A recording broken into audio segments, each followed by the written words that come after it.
Hello guys, welcome to my channel. Today we are going to see how to enable drag to top of the screen snap layout feature on your Windows launch computer guys. Let's jump straight into it guys.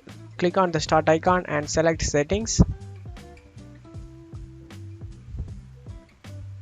In here you just need to scroll down, select the multitasking, and in here you need to enable the snap windows.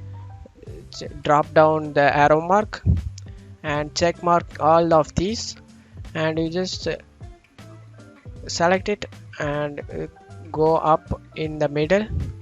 We can able to,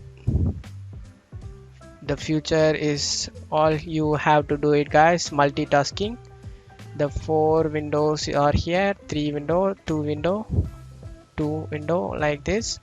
Whatever you just drag and drop, that will be enabled. For that you just need to enable all these items in here, and as well when snap windows you just want to turn on, and that's all you have to do it.